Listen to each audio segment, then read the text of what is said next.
તારીખ 11/7/1996 દંતાલી આશ્રમમાં અધિક માસ નિમિત્તે તુલસી રામાયણ ઉપર સ્વામી સચ્ચિદાનંદજીનું પ્રવચન.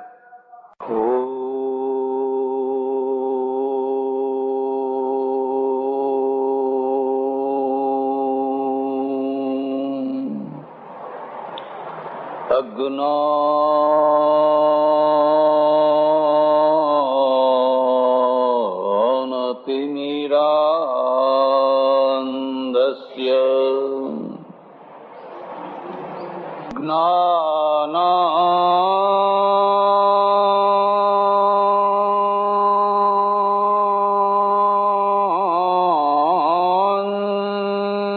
જ્ઞાનાંજન શલાકયા ચક્ષુરુન્મીલિતં યેન તસ્મૈ શ્રી ગુરવે નમઃ. મૂકં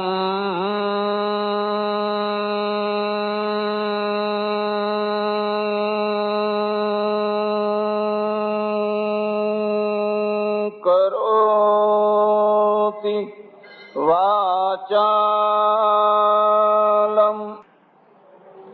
પંગું લંઘયતે ગિરિમ યત્કૃપા તમહં વંદે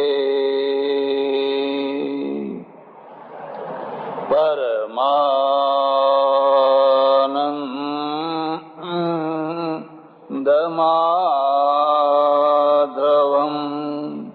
આવો મારા હરિજન હીરા, એ તે હરિનો રસ પીજીએ.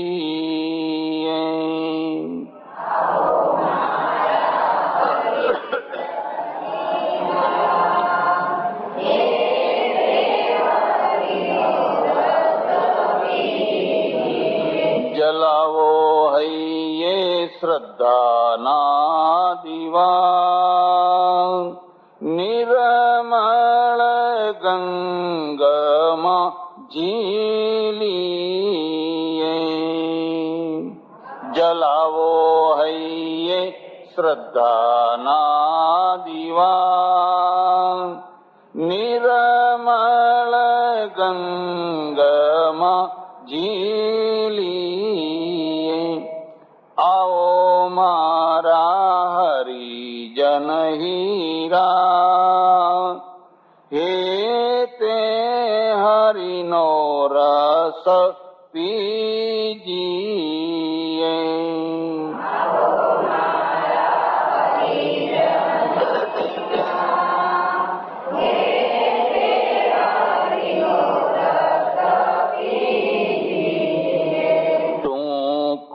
જીવન છે ને લાંબી છે વાતો, ટૂંકું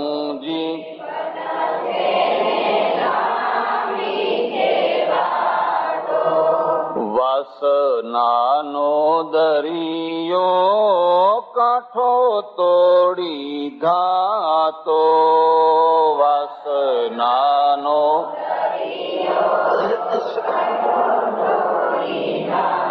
એના પુરમાં જીવ ગભરાતો મારા સંતો. એના પુરમાં આજીવ ગભરાતો મારા સંતો. આવો મારા હરિજન હીરા, એ તે હરિના ગુણ ગાઈએ.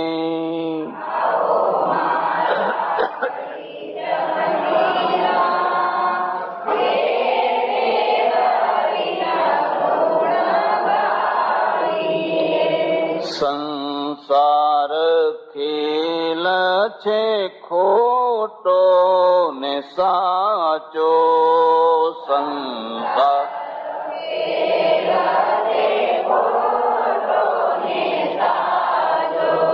કયા અર્થે ખોટો ને કયા અર્થે સાચો કયા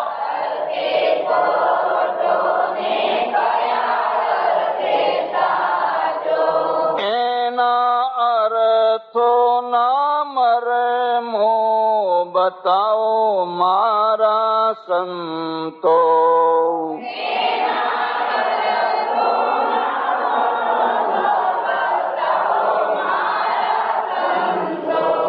આવો મારા હરિજન હીરા હે તે હરિના ગુણ ગાઈએ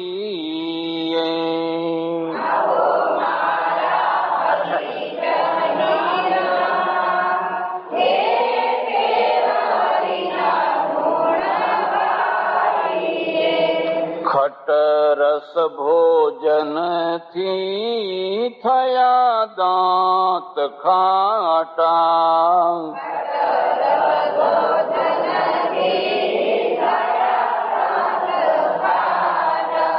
નવરસ સંસાર ના ખવડાવે આટા નવરસ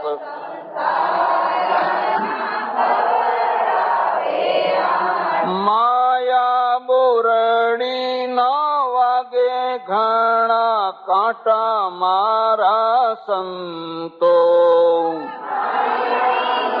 માયા બોરડી ના વાગે ઘણા કાંટા મારા સંતો આવો મારા હરિજન હીરા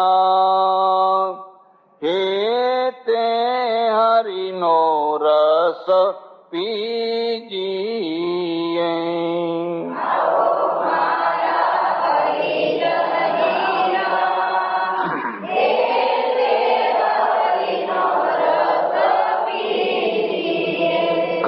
કંચનની કાયા તો રાધેલું ધાન કંચનની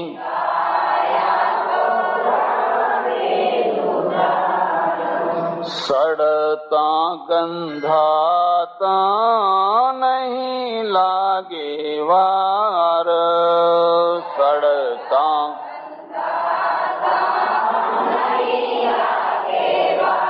ભલે અત્તર ના લેપાય મારા સંતો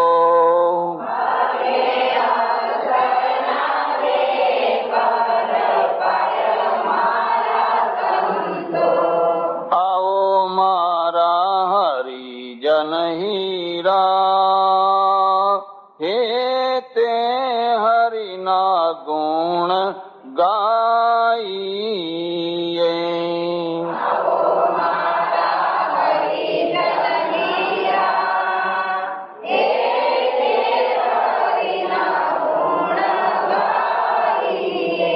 હરિ ગુણ ગાતા મન હાર ખાય હરિ ગુણ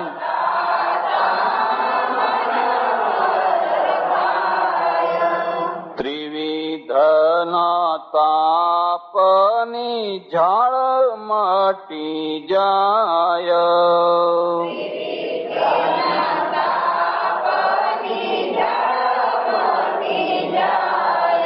મારા રોમે રોમે રામ તું થાય મારા સંતો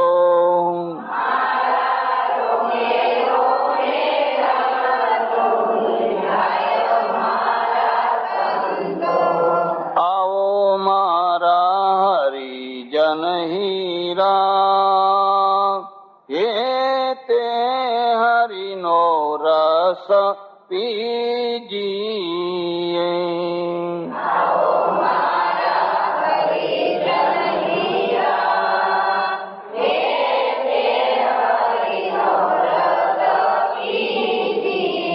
જલાવો હૈયે શ્રદ્ધાના દીવા નિર્મળ ગંગમાં ઝીલીએ જલાવો હૈયે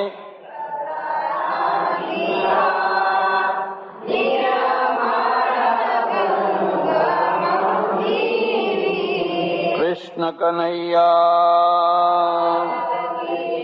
રામચંદ્ર ભગવાન ઉમાપતિ મહાદેવ કી પવન સુત હનુમાન કી સનાતન ધર્મ કી સદ્ગુરુદેવ કી વૈદ્યનાથ મહાદેવ નમઃ પાર્વતી પતયે હર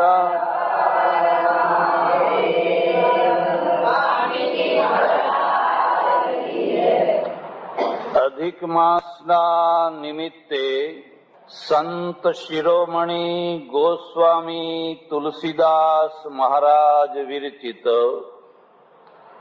રામચરિત માનસની કથાઓને સંસારના સમગ્ર જીવનના જુદા જુદા પ્રસંગો સાથે સરખાવીને એ પ્રસંગોમાંથી વ્યક્તિ અને સમાજના જીવનના પ્રશ્નો અને એના ઉકેલો માટેનો પ્રયત્ન ચાલી રહ્યો. બે શબ્દો યાદ રાખજો, સમજ અને ગેરસમજ. સમજણ અને ગેરસમજણ. સમજણનો અર્થ થાય છે કોઈ પણ વસ્તુને સત્ય રૂપે સમજવું, જાણવું, એનું નામ સમજણ. ગેરસમજનો અર્થ થાય છે કોઈ પણ વસ્તુને ઉલટી રીતે સમજવી, ખોટી રીતે સમજવી, દ્રઢ કરવી, એનું નામ છે ગેરસમજ. જીવનમાં ઘણીવાર ઘણા માણસોની એકબીજા પ્રત્યેની ગેરસમજ થતી હોય છે અને ગેરસમજના કારણે જેટલા ઝઘડા, જેટલા ક્લેશ, જેટલા કંકાસ થતા હોય છે એટલા સમજના દ્વારા થતા હોતા. ગેરસમજને રોકી શકાય, ગેરસમજને અટકાવી શકાય. એનો એક રસ્તો છે અને એ રસ્તો છે કે તમારા મિત્રો, સંબંધીઓ, સગાઓ, એમના સંબંધી જે કંઈ વાતો, ચર્ચાઓ કરવાની હોય એના રૂબરૂ કરવાની. પાછળ સાંભળેલી વાત એક પક્ષીય હોય, ખોટી પણ હોય, પણ રૂબરૂ સાંભળેલી વાત છે એમાં બીજા પક્ષની વાતને પણ સાંભળવાનો મોકો. જે સંભળાવનારો માણસ છે એ હંમેશા પોતાના પક્ષને મોટો કરીને બતાવતો હોય છે અને સામેનો જે પક્ષ છે એને ખોટો કરીને બતાવતો હોય છે. કેટલાક લોકો એવા હોય કે એમની પાસે જે પહેલો જાય ને પહેલો જઈને જે વાત રાખે ને એની વાતને એ પકડી લે. મકોડાની માફક પછી પહેલી વાતને પકડેલી છોડે. ડાયો માણસ હોય એ એમ જ કે સારું, તપાસ કરીને, વિચાર કરીને પછી જે કંઈ નિર્ણય લેવાનો હશે એ લઈશું. તપાસ શું કરવાની? બીજા પક્ષને સાંભળો, બીજા પક્ષને જુઓ, બીજા પક્ષને પણ મોકો આપો. તમે એક પક્ષની વાત સાંભળી અને તમને ગમે એટલી સાચી લાગતી હોય તો પણ ડાયો માણસ કદી પણ છેવટનો નિર્ણય કરે જ્યાં સુધી બીજા પક્ષને સાંભળવામાં ન આવે ત્યાં સુધી. એક વાત એટલે કુટુંબમાં સૌમાં એક રિવાજ રાખવાનો કે જેના વિશે કંઈ પણ ફરિયાદ હોય, કંઈ પણ ચર્ચા હોય એના રૂબરૂ કરવાની, એની હાજરીમાં કરવાની. એટલે એને પોતાના સાચી વાત રજૂ કરવાનો મોકો મળે. ઘણીવાર એવું બને કે પ્રત્યક્ષ જોયેલી વાત પણ ગેરસમજ હોય, સાંભળેલી તો ગેરસમજ હોય, પણ નજરે જોયેલી વાત પણ ખોટી હોય, ગેરસમજ હોય.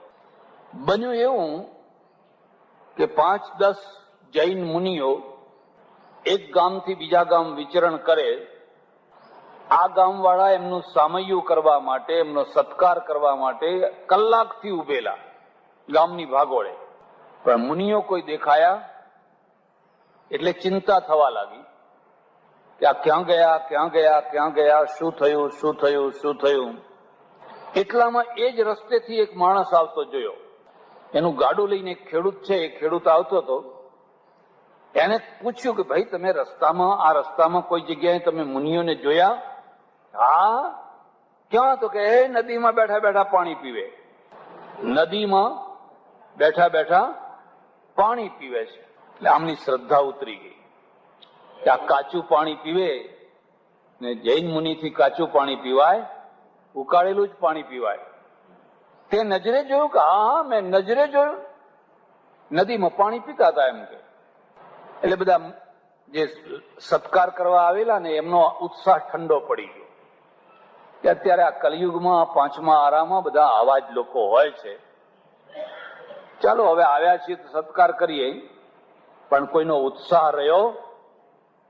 એક બીજી વાત યાદ રાખજો, શ્રદ્ધાને જામતા વર્ષો લાગે છે, પણ ઉખડતા મિનિટો લાગે છે, સેકન્ડ લાગે છે. ઉખડતા કઈ વાર લાગે? એટલામાં તો મુનિઓ બધા દેખાયા. એટલે એક બીજી વાત પણ સમજવા જેવી છે. સામેના માણસનો જે ચહેરો છે ને, એ ચહેરાની સાથે તમારા અંદર એક બીજો ચહેરો છે, અને આ જે બીજો ચહેરો છે ને એ રંગોળી પૂરેલો ચહેરો છે. એટલે તમને તરત જ તમારો ચહેરો પેલા ચહેરામાં દેખાવા લાગે. બધા એવા જ દેખાય છે. તમે જુઓ ને, આ પાણી પીવે એવા જ દેખાય છે બધા. કારણ કે પેલા માણસે છે ને રંગોળી પૂરી દીધી, તે પાણી પીવે છે. એટલે હવે તમને પણ એવું દેખાવા લાગ્યું, બધા એવા જ દેખાય છે.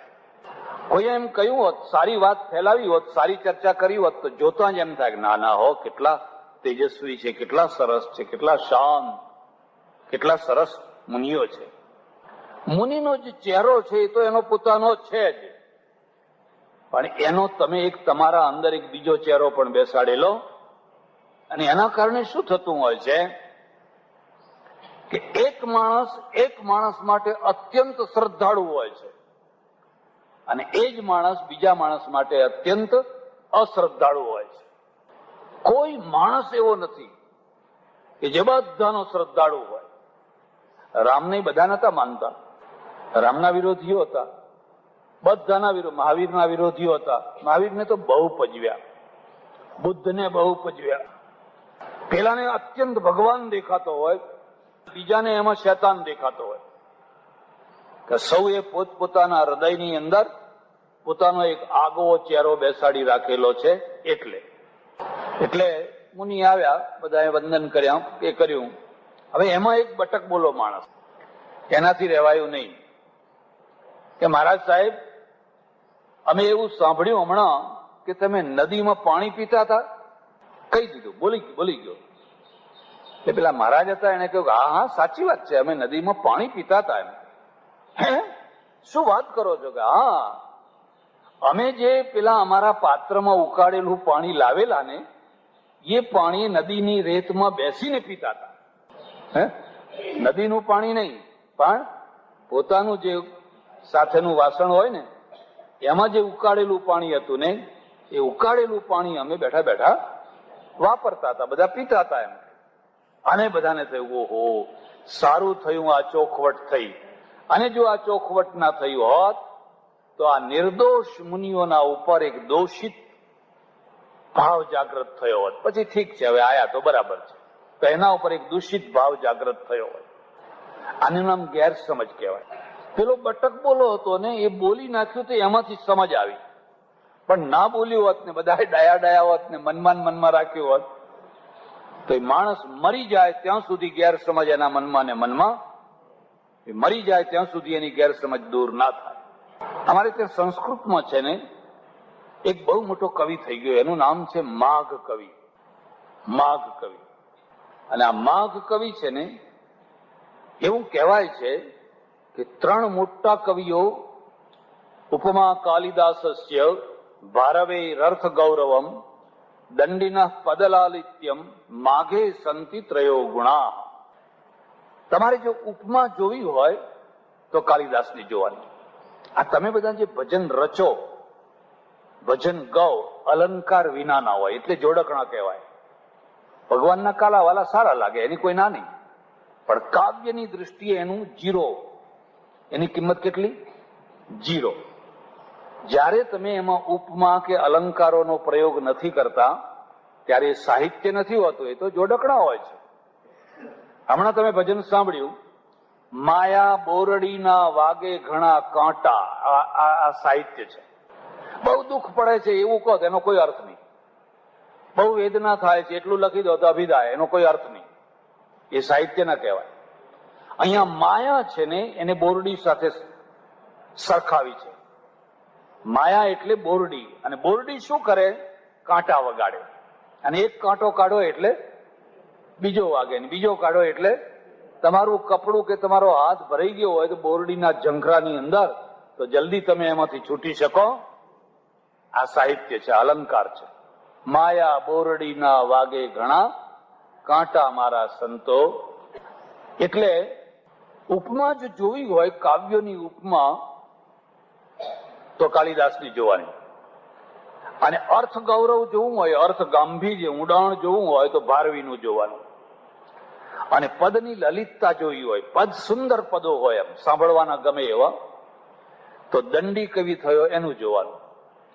પણ આ ત્રણેય ચીજો, ત્રણેય ગુણો એક સાથે કોઈનામાં જોવા હોય તો એ માઘ કવિમાં જોવાનો. એ માઘ કવિ છે ને ભીનમાળમાં થયો. શ્રીમાળ ભીનમાળ છે ને રાજસ્થાનનો, ભીનમાળમાં થયો. શ્રીમાળી બ્રાહ્મણ હતો, રાજકવિ, બહુ પૈસા વાળો હતો, અત્યંત પૈસા વાળો. એવું બન્યું કે રાજાના ત્યાં એને જવાનું થાય. એ રાજા એના ખૂબ સારી રીતે એને આગત સ્વાગત બધું કર્યું. કવિનું માન હોવું જોઈએ, સાહિત્યકાર છે. પછી કવિએ કહ્યું કે કોઈ દિવસ આપ મારે ત્યાં પણ પધારજો, મારા ઝોંપડે પણ પધારજો. રાજા એક દિવસ કવિના ત્યાં ગયો. પહેલી જ જગ્યાએ બેઠા તે તો એટલું સુંદર, એ ઓરડો એટલો સુંદર, અંદર અગરબત્તી ના ને તે લીપેલો ઘૂંપેલો, આમ બધી જાત જાતનો શણગાર કરેલો. એટલે પેલો રાજા કે છે, માઘ આ તારું દીવાનખાનું હોવું જોઈએ. એટલે માઘ કે છે, ના મહારાજ, આ મારું દીવાનખાનું નથી, આ મારું સંડાસ છે, આ મારી સંડાસ જવાની જગ્યા છે. તો પેલાને નવાઈ લાગી, ઓહો, આના સંડાસ, આટલું સરસ સંડાસ છે તો એનું દીવાનખાનું કેવું હશે? તમે કલ્પના કરો. રાજાને પણ ઈર્ષ્યા આવે, એટલી એની પાસે સાહેબી. પણ એનાથી એક બહુ મોટું પાપ થઈ ગયું, બહુ મોટું પાપ થઈ ગયું.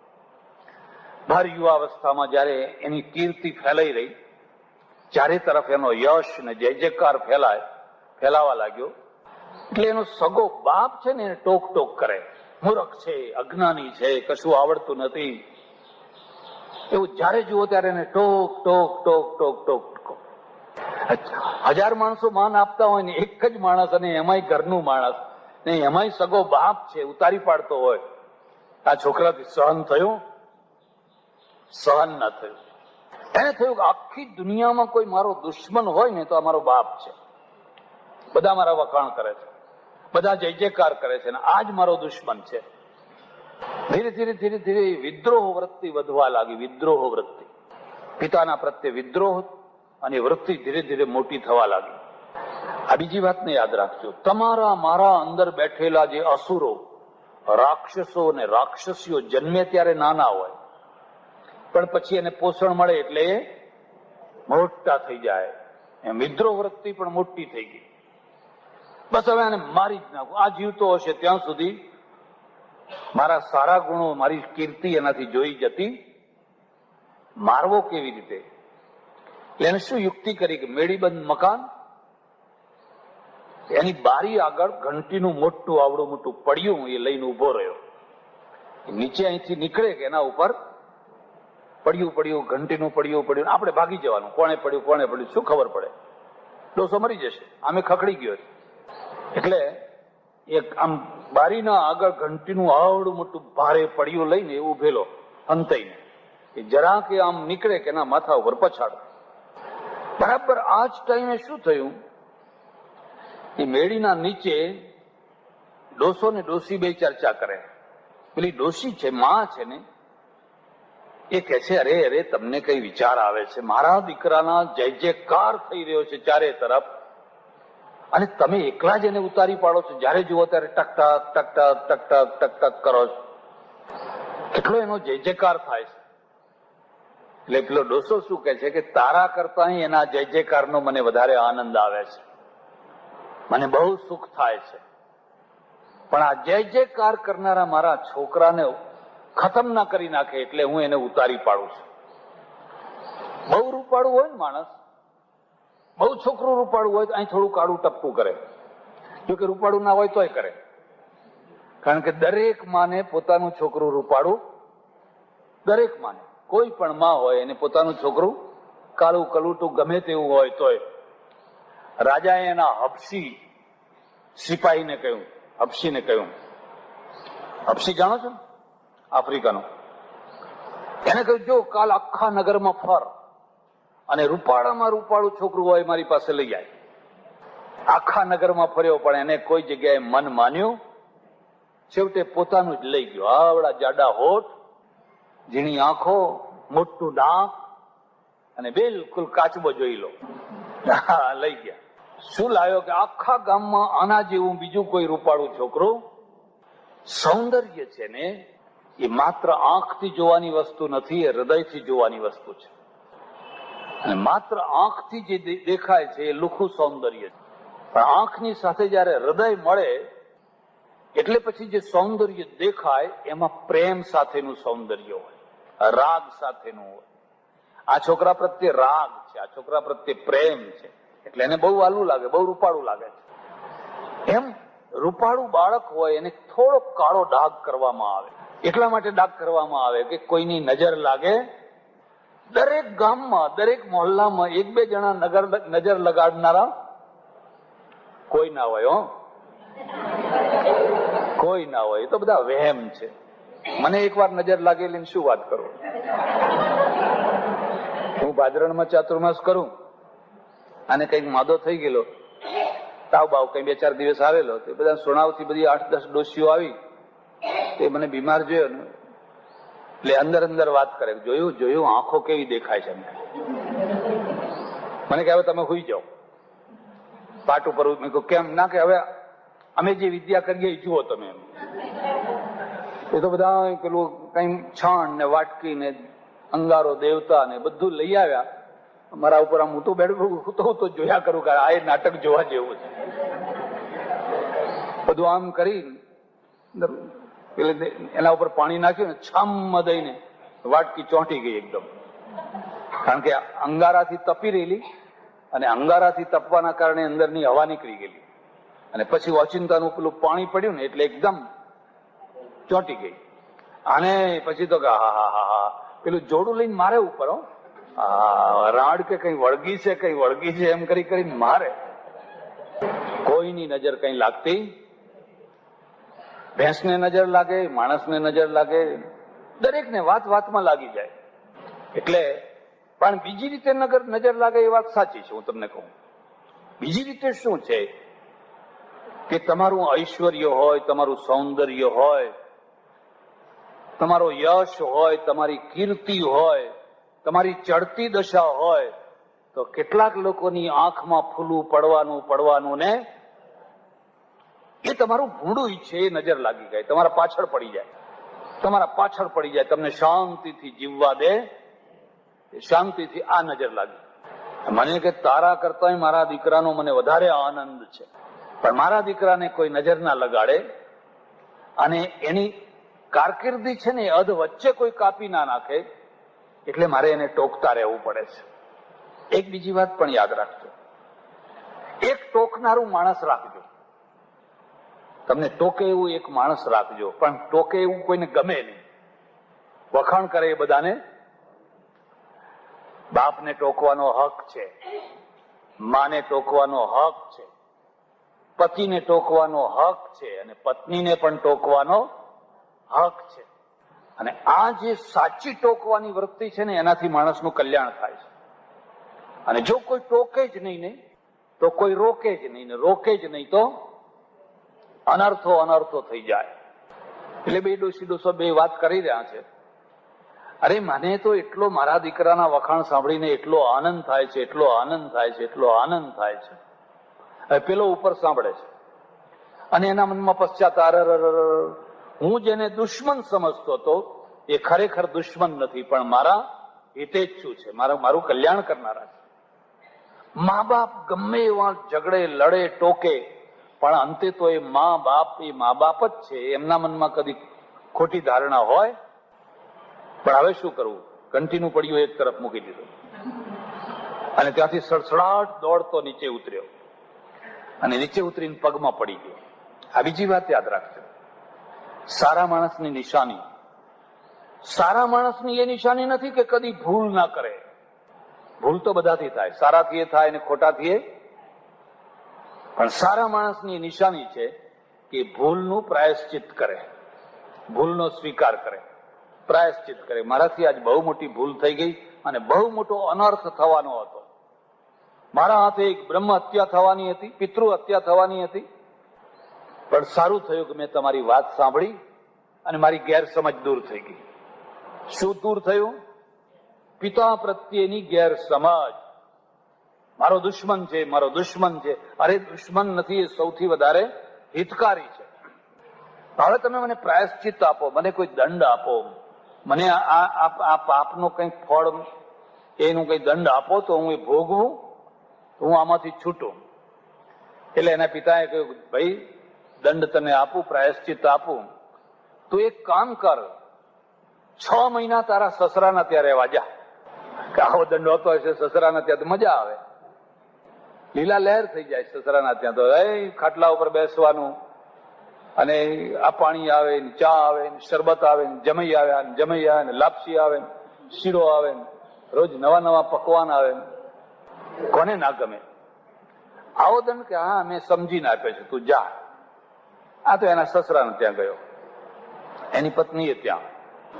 એક દિવસ બહુ માનપાનથી રાખ્યા, બીજા દિવસે થોડું ઓછું થયું અને ત્રીજા દિવસે જયારે ખબર પડી કે આ તો 6 મહિના રહેવા આવ્યા છે, એટલે ખ્યાલ આવી ગયો આ તો 6 મહિના માટે આવ્યા છે. એટલે આપડા ત્યાં એક દોહરો છે, પહેલા દિવસે પરોણો, બીજા દિવસે પઈ અને ત્રીજા દિવસે રે એની આબરૂ ગઈ. બધા સમજે છે પણ ભૂલી જાય, ખરા ટાઈમે બધા ભૂલી જાય છે. પછી 8, 10, 15 દિવસ થઈ ગયા એટલે પેલા એના સાસુ સસરાએ વિચાર કર્યો કે આ જમાઈ તો જમ જેવા જાણે જુઓ ત્યારે આમ નામ બેઠા હોય છે, એમને કઈ કામે વરગાડો. આ તો 6 મહિના સુધી રહેવાના છે, કઈ કામે વરગાડો. એમ ખેતી કરે. એટલે સસરાએ કહ્યું, જો આપણું પેલું ખેતર છે, જુવાર વાવી છે, તમે ટોવા જાઓ ચકલા ઉડાડવા, ચકલા ઉડાડો. એટલે એને ચકલા ઉડાડવા મોકલ્યા. એટલે પેલા ખબર પડી ગઈ કે હવે મને ખબર પડી કે મારે સસરા મને સસરાના ત્યાં કેમ મોકલ્યા છે. આ વાતને સમજજો. તમને અગવડો એટલી દુઃખદાયી ના થાય, અપમાન પણ એટલું દુઃખદાયી ના થાય, પણ જો પહેલા તમને માન મળ્યું હોય, માન મળતું હોય, સગવડો મળતી હોય, એ જગ્યાએ જો તમારું અપમાન થાય અને એ જગ્યાએ જો અગવડો મળે તો એ દુઃખદાયી થઈ જાય. બાકી તો તમે ગમે એમ ફર્યા કરો ને. અરે આ તો મારા સસરા એમ કે કેટલું મને ખવડાવતા, હવે કે ચકલા ઉડાડો, હાથમાં ગોફણ લઈ આખો દિવસ ફરો, શેડે ફરો ને ચકલા ઉડાડો. હવે શું કરે, ઉડાડવા પડે. એટલે એક બીજો દોહરો તમને કહું છું, યાદ રાખવો હોય તો રાખી લેજો. પરદેશ જમઈ તે સુવર્ણ તુલ્ય અને દેશ જમઈ તે ચાંદી તુલ્ય અને ગામ જમઈ તે બ્રાહ્મણ તુલ્ય અને ઘર જમઈ તે ટાંકણ તુલ્ય. જમઈ જો પરદેશમાં રહેતો હોય તો સોના જેવો, કારણ કે 2-5 વર્ષે આવે, એટલી ચમચમતી બેગો હોય અને બધાની નજર હોય ક્યારે ખુલશે. અંદર બદામ હોય, બધું કઈ લવિંગ હોય, જર્સીઓ હોય, ફલાણું હોય, સાડીઓ હોય. અને જો અંદરથી ના નીકળ્યું કશું તો બધાના ચહેરા બદલાઈ જાય ને વ્યવહારે બદલાઈ જાય.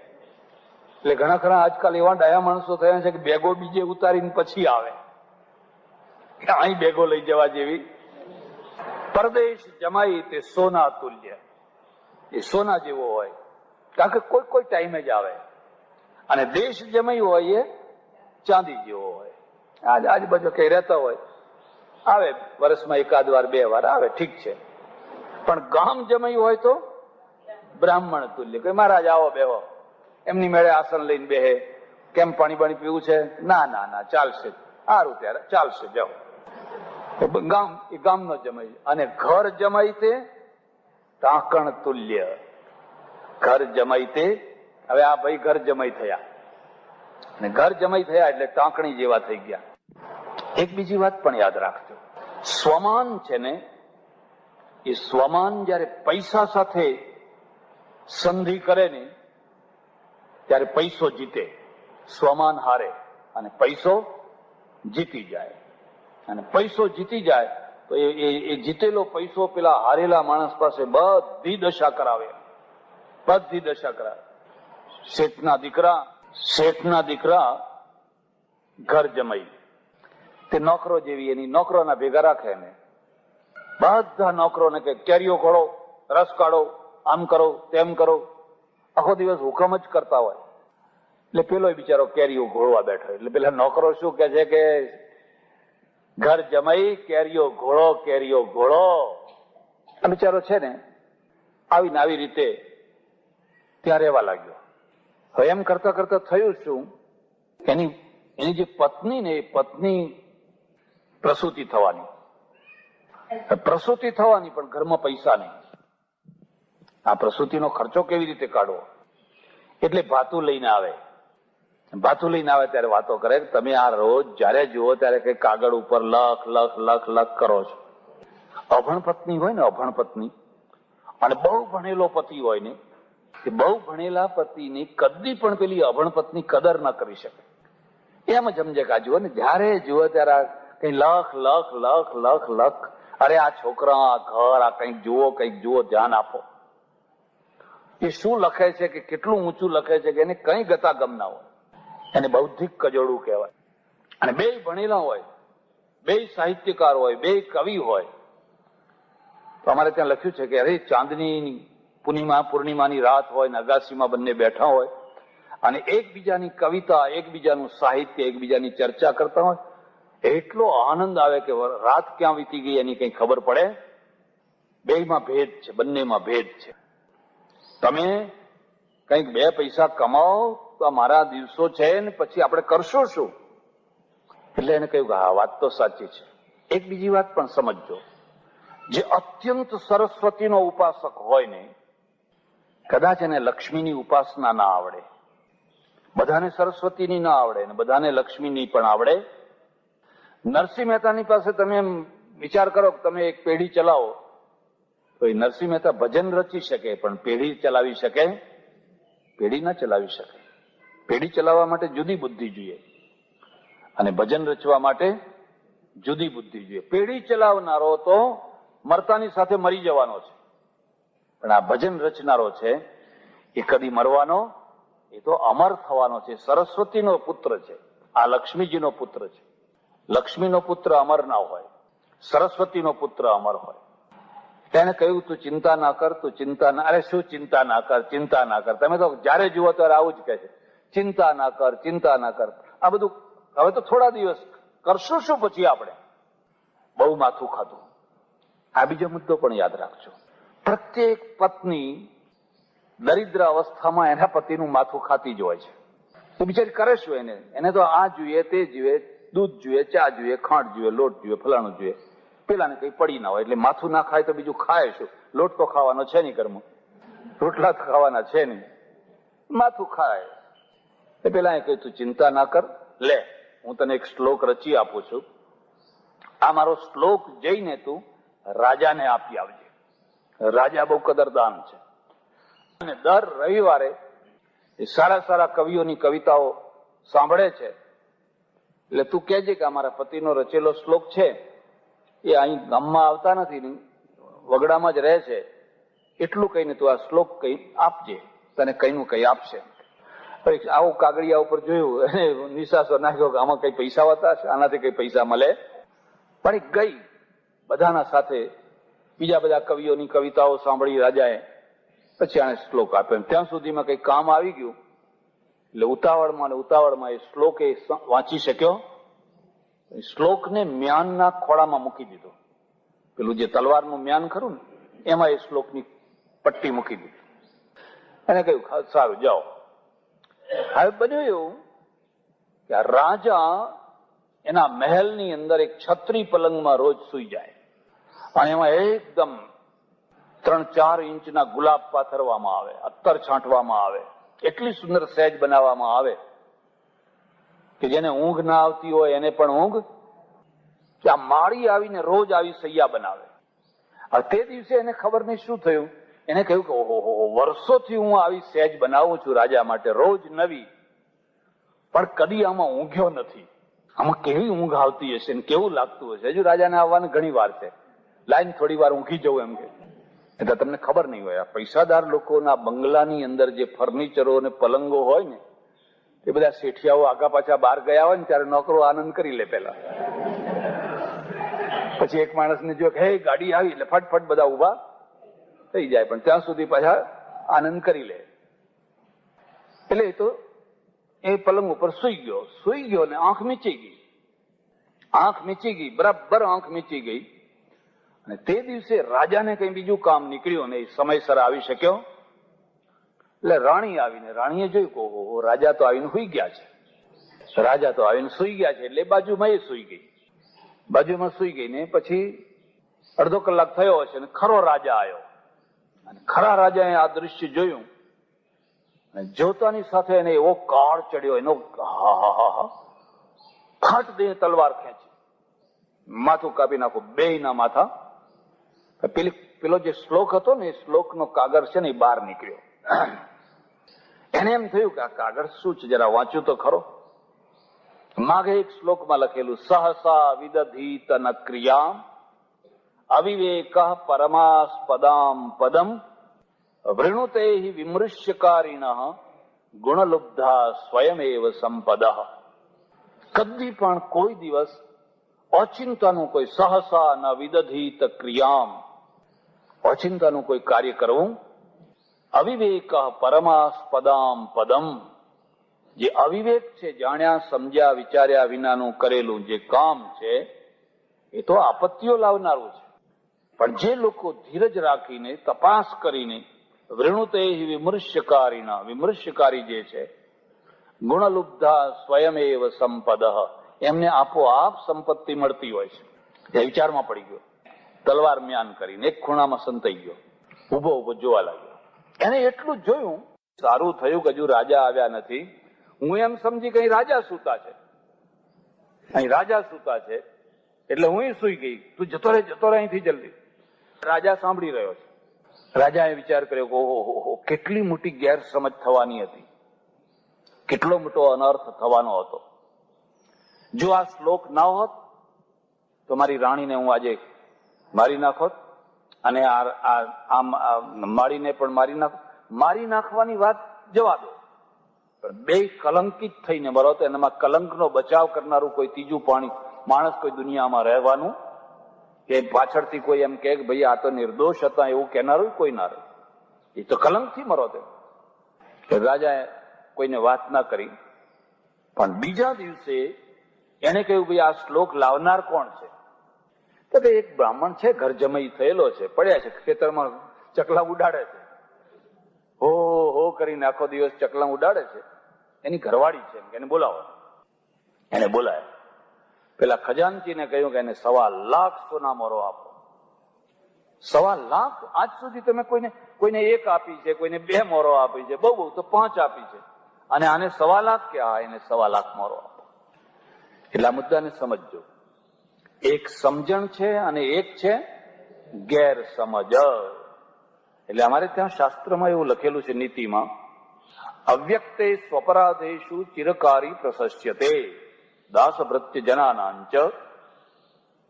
ખાસ કરીને સ્ત્રીઓના જે નાના મોટા અપરાધ હોય એને ચિરકારી પ્રશસ્યતે, એને લાંબા ટાઈમ સુધી તપાસ કરીને પછી નિર્ણય લો. એક દિવસ એકદમ ઉતાવળમાં જેમ તેમ નિર્ણય લેવાય. ભરત લશ્કર લઈને જઈ રહ્યા છે રામને પાછા વાળવા માટે, અને નિષાદને ગેરસમજ થઈ ને, અને નિષાદે પોતાનું લશ્કર ભેગું કર્યું. જો આ રામના ઉપર ચડાઈ કરતા હોય તો આપણે પણ સામા થાવ, અને ચડાઈનો જવાબ ચડાઈથી, શસ્ત્રનો જવાબ શસ્ત્રથી. હવે ગેરસમજના કારણે કેટલો મોટો અનર્થ થઈ જાય. પણ એક બીજી વાત પણ યાદ રાખજો, જ્યાં એકાદ પણ ડાયો માણસ હોય ને, તમે મહાભારતમાં જોજો, મહાભારતમાં ડાયામાં ડાયો માણસ કોણ છે? તમે કહી શકશો કોણ છે? વિદુર છે. ડાયામાં ડાયો વિદુર છે. વિદુર કૌરવોના પક્ષે છે, દુર્યોધનના પક્ષે છે, અને છતાં પણ એ પૂરેપૂરું ડાપણ બતાવીને સાચી સલાહ આપે છે. પણ વિદુર ના કરતા શકુનીનો પ્રભાવ ડાપણાનામાં વધારે છે. શકુનીમાં ડાપણ છે, અને એનું ડાપણ ઊંધું વળી ગયેલું છે. એમ ગામમાં કોઈ ગામમાં ડાયો માણસ હોય, ઘરમાં કોઈ ડાયો માણસ હોય, કુટુંબમાં કોઈ ડાયો માણસ હોય, તો એ ગેરસમજને દૂર કરે, ને ગેરસમજને દૂર કરે તો ઘણા અનર્થો આપોઆપ દૂર થઈ જાય, ઘણા અનર્થો દૂર થઈ જાય. એટલે વચ્ચે એક થોડા ડાયા માણસો પડ્યા અને કહ્યું, અલ્યા તમે ધીરજ રાખો, એમને એમ ન કરો. પછી ખબર પડી કે આ તો રામને લેવા જાય છે, લડવા નથી જતા પણ લેવા જાય છે. પછી તો નિષાદે ભેગો ચાલ્યો, ચાલો ત્યારે હું જ તમારા ભેગો આવું છું, આપણે બધા એને મનાવીને લાવીએ. આ મૂળ કથા છે. જે રસ્તે રામ ગયેલા એ જ રસ્તે જતા જતા પેલો કેવટ મળ્યો. કયો કેવટ? પગ મને ધોવા દો. એને કહ્યું, તમે ભાઈ તું જાણે છે કે રામ ક્યાં ગયા? હા, મને ખબર છે, અહીંથી મેં પણ ઉતાર્યા હતા. અને પછી આગળ છે ને એ વાલ્મીકી ઋષિના આશ્રમમાં, અને ત્યાંથી મેં સાંભળ્યું છે કે ચિત્રકૂટ ગયા છે. મંદાકિની નદીના કિનારે એમને પર્ણકુટી બાંધેલી છે. આ બધું લાવ લશ્કર ફરતું ફરતું ફરતું ફરતું ઠેઠ પહોંચી ગયા ચિત્રકૂટની નજીકમાં. તુલસીદાસજી એટલું સુંદર વર્ણન કરે છે કે જો ભરતને એટલો ઉમળકો છે કે મારા ભાઈને હું ક્યારે મળું, ક્યારે મળું, ક્યારે મળું, ક્યારે મળું. એટલે ફરી પાછી બે ત્રણ વાતો યાદ રાખજો. એક શબ્દ છે મિલન. શબ્દનું નામ શું છે? મિલન. અને એક શબ્દનું નામ છે વિયોગ. મળવું અને છૂટા પડવું, જુદા થવું. આ બંને છે ને, એ બંનેનું નામ જ સંસાર છે.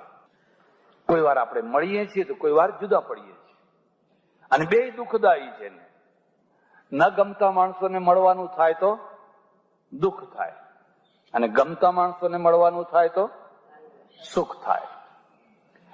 અને ન ગમતા માણસોનો વિયોગ થાય તો સુખ થાય. હાશ ગયા હવે, શાંતિ થઈ.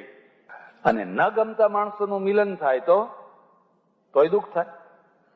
પણ આ સંસારનો નિયમ જ આ રીતે જ સંસાર ચાલ્યા કરતો હોય. ભરતના મનની અંદર એક તીવ્ર ઉત્કંઠા છે, હું મારા ભાઈને ક્યારે મળું. અને એમાં બે કારણો છે. એક તો ભ્રાતૃ પ્રેમ છે, અને પોતાની માતાએ કરેલી જે અપરાધ વૃત્તિ, ગેરસમજ, અને ગેરસમજ એની મા હાથો બની છે, પણ ખરેખર તો ગાદીની ભૂખ ભરતને હતી. માને તો આગળ કરી દીધી છે, પણ પાછળ રહીને આ બધો દોરી સંચાર ભરતે કરેલો છે. આવી ગેરસમજ રામને કદાચ થઈ હોય, લોકોમાં થઈ હોય, તો એ ગેરસમજ દૂર કરવી જરૂરી છે. આ ફરીથી આ મુદ્દાને સમજજો. તમે રૂબરૂ મળીને ચર્ચા કરો તો ઘણી ગેરસમજો દૂર થાય. પણ એકે મોઢું આમ ચલાવીને બોલવાનું બંધ કર્યું, બીજાએ મોઢું આમ ફૂલાવીને બોલવાનું બંધ કર્યું, બે બોલવાનું બંધ કર્યું. ગેરસમજ દૂર કરશે કોણ? બે ભેગા થઈને જ્યાં ચર્ચા કરે, ભલે ઉગ્ર તો ઉગ્ર, પણ એ ચર્ચા થાય એટલે અંદરથી ગેરસમજ આપોઆપ. એક વાત યાદ આવી, આ પેલા ચામાચીડિયા જાણો છો? ઊંધા લટકે છે. પેલા પશુઓ ને પક્ષીઓ બહુ લડાઈ ચાલે, જેમ દેવોમાં અસુરોમાં લડાઈ ચાલે ને. જયારે જુઓ ત્યારે એક બાજુ બધા પશુઓ અને એક બાજુ બધા પાંખવાળા પક્ષીઓ તો લડમ લડા કરે, લડમ લડા. દુનિયા લડાઈની જ દુનિયા છે, લડતી જ રહી છે. વધુમાં વધુ શાંતિ આજે છે. જો દુનિયાનો ઇતિહાસ તમે જુઓ તો ભૂતકાળમાં જેટલી અશાંતિ હતી એની તુલનામાં આજે ઘણી શાંતિ છે. માણસ શાંતિથી રોટલો ખાઈ શકે છે. એક માણસ જ એવો છે જે શાંતિથી રોટલો ખાઈ શકે છે. બાકી તમે વાઇલ્ડ લાઈફ જુઓ તો તમને ખ્યાલ આવે, પેલું હરણું ચરતું હોય તો ક્યારે કઈ તરફથી દીપડો આવશે, કઈ તરફથી વાઘ આવશે, ફફડતું ફફડતું. પેલું પક્ષી છે, પેલો ઉંદર છે, એકના ઉપર એક, એકના ઉપર એક, એકના એક ઉપર કાળ મૂકેલો છે. એક માણસ જેવો છે, ટેબલમાં એ ક્રોકરી મૂકી હોય, જાત જાતના પકવાન હોય, એસી ચાલતું હોય, ચમચા હોય, ચમચીઓ હોય, પછી એકલા ચમચા જ ના હોય. ચમચા ચમચીઓ બધું હોય અને પ્રેમથી જમીન પછી ઘસઘસાટ ઊંઘી જાય. આટલી શાંતિ દુનિયાના કોઈને નથી. માછલાને નથી, પાણીમાં નથી, ખેચર નવચર જળચર ક્યાંય નથી.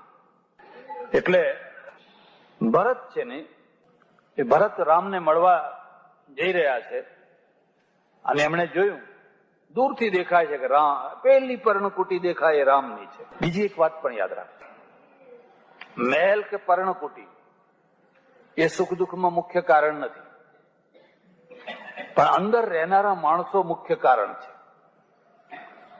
તમારી પાસે આલીશાન મહેલ હોય પણ કોઈ પ્રેમ ના હોય, કોઈને કોઈના ઉપર પ્રેમ હોય, કોઈ લાગણી ના હોય, એ દિવાલો તમને કરડવા દોડે, રાક્ષસની માફક કરડવા દોડે.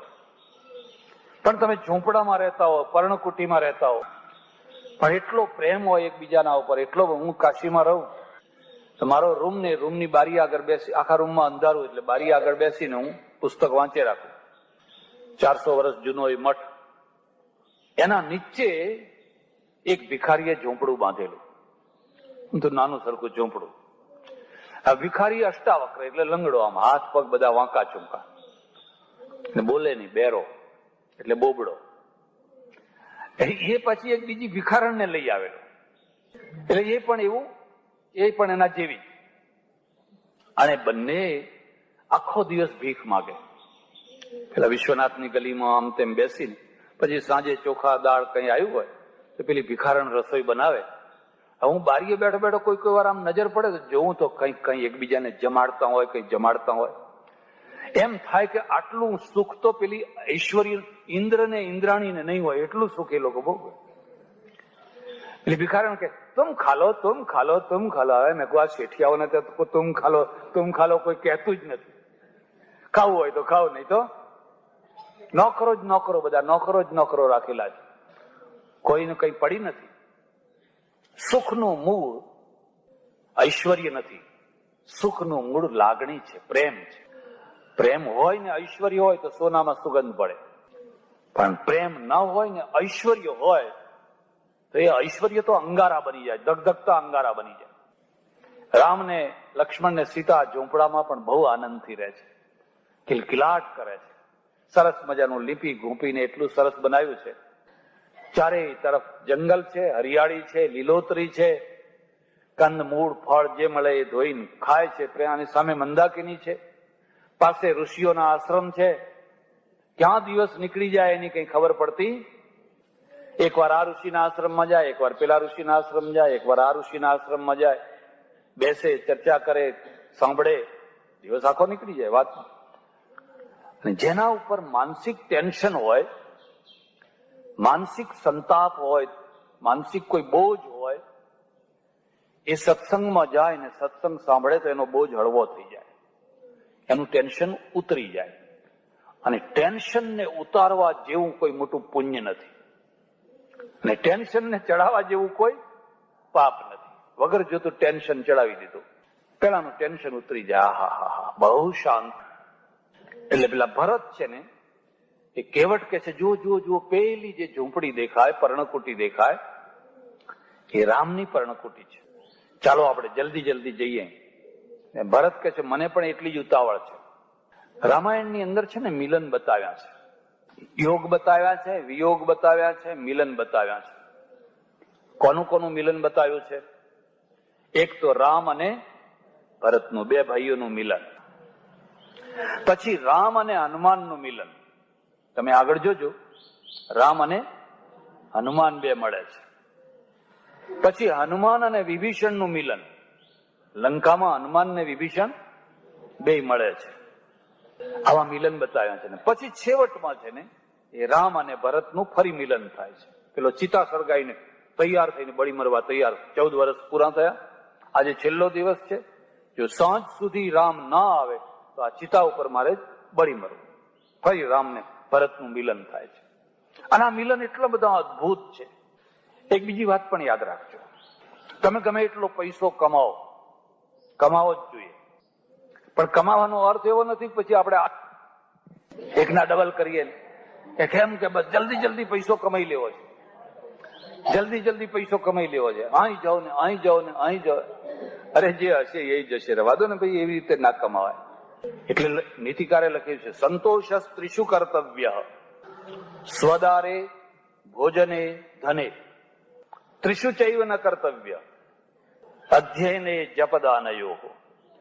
એવાયો 3 જગ્યાએ હંમેશા સંતોષ કરશો તો તમને બહુ શાંતિ મળશે ને બહુ સુખ મળશે. પહેલા સંતોષનું કેન્દ્ર બતાવ્યું પોતાની પત્નીમાં. સ્વદારે, એ જેવી હોય એ એમાંથી જ સુખ મળવાનું છે. પાડોશનું ખેતર ગમે એટલું સારું હોય ને લીલુંછમ હોય, પણ એ પાડોશના ખેતરમાંથી કદી સુખ મળવાનું. એટલે સ્વદારે વિલોમમાં કરો, પોતાના પતિમાં, પોતાની પત્નીમાં બસ સંતોષ કરો. અને તમે જુઓ તમારા ઘરમાં સ્વર્ગ ઉતરી જશે. શરત એટલી છે કે એમાં સંતોષ કરો. તો ભોજનમાં ધને. આ બીજો મુદ્દો પણ યાદ રાખજો. કેટલાક લોકોને ધનનો અડકવા આલ્યો, કેટલાક લોકોને ભોજનનો અડકવા આલ્યો, અને કેટલાક લોકોને વાસનાનો અડકવા આલ્યો. આ 3 અડકવા છે. અને એ 3 હડકવાને સંતોષના દ્વારા રોકી શકાય. ધનનો હડકવા કેવી રીતે રોકી શકો?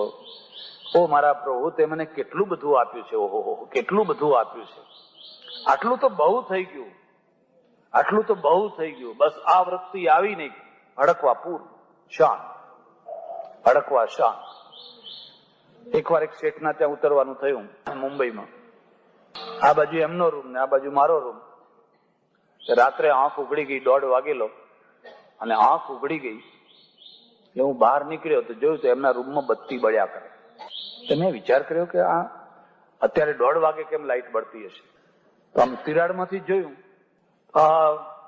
8-10 ચોપડા ખોલી મૂકેલા, અને વિદ્યા આવી 4, વિદ્યા આવી 5, વિદ્યા આવી 8, વિદ્યા આવી, એ ગણ્યા જ કરે. પછી હું તો સુઈ ગયો જઈને. સવાર થયું, શેઠ મળ્યા એટલે મેં કહ્યું, ઓહો આજ તો તમારે ત્યાં બહુ વિદ્યા આવી.